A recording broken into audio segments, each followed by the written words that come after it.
The King's Last Hope. What a legendary and interesting story. In the end, with his village on the brink of ruin and his people trapped with no way to escape, King Alyarapur turned not to his sword, but instead to the supernatural. His wish, the final, desperate hope of a king with no other options, was a wish for a new kind of salvation. And his wish is to become the very river that embraced his kingdom.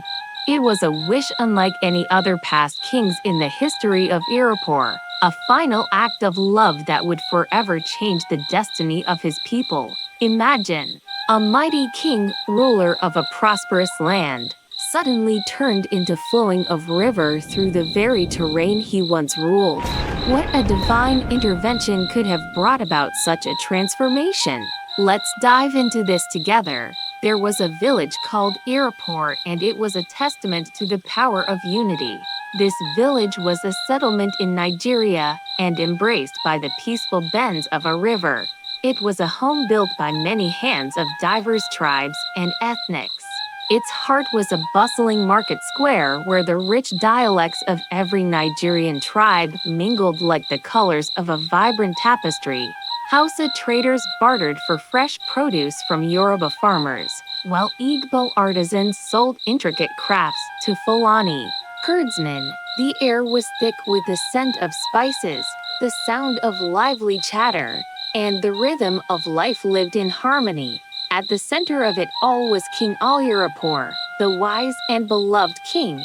He was not just a ruler, he was the keeper of their peace.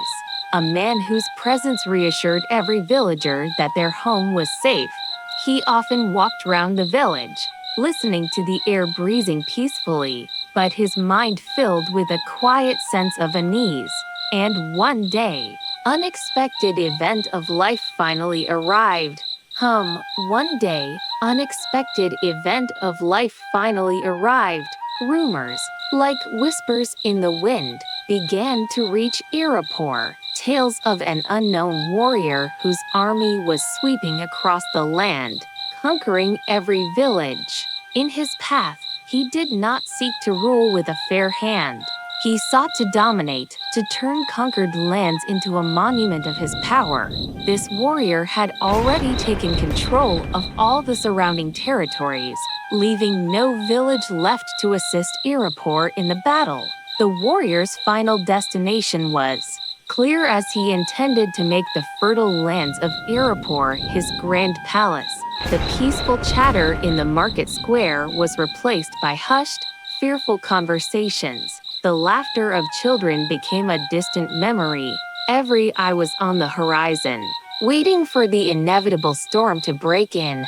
The king's wise counsel could not soothe the growing panic, for he knew there was no army, no ally, no strategy that could save them from the impending siege. All he had left was a final, desperate act. The air crackled with tension as the unknown warrior and his vast army gathered at the main entrance to Irapur village, their war cries echoing across the land. They expected the king to emerge, sword in hand, ready for a futile fight. Instead, King Alyarapur gathered his entire village, men, women, and children at the very edge of their homes. Facing the colossal threat head-on, there was no fear in his eyes, only profound love. He raised his hands, a powerful silence falling over both his people and the bewildered enemy. My beloved people! His voice resonated, clear and strong. The water that has always given us life will now be the shield that protects it. Live with courage. Live as one. Then, before the warrior's army could even react, a blinding, golden light erupted from King Alyarapur. The ground beneath his feet turned instantly to churning water, and with a breathtaking swiftness, his majestic form dissolved into a rapidly expanding torrent. A river, already a presence, swelled with an incredible, supernatural force. It surged forward, not slowly, But with the sudden, overwhelming power of a divine flood, the warriors' army, caught completely off guard, had no time to retreat. Horses screamed, men cried out as the mighty river Alirapor rose up, a roaring, unstoppable wall of water. The torrent crashed over them, dragging countless soldiers and their horses into its depths. The ground they stood on became a swirling vortex, pulling them down into the churning current. The river swept through their ranks, a relentless tide that drowned the invading force and washed away every trace of their presence. Within some moments, where a conquering army once stood, now flowed a vast, protective river, completely encircling the village of Irapur.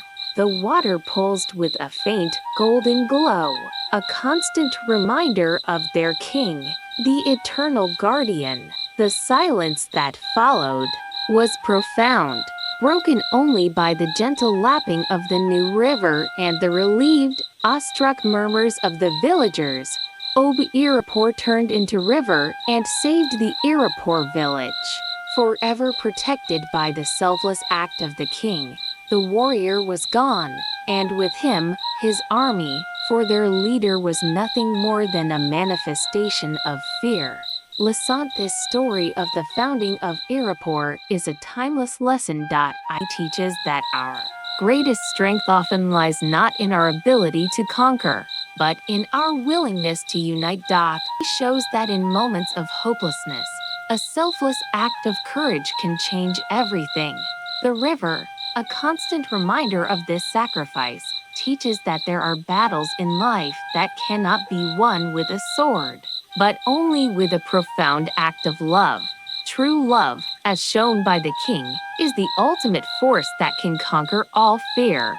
For when fear takes over a life, it opens the door to other evil spirits like setback and bad luck.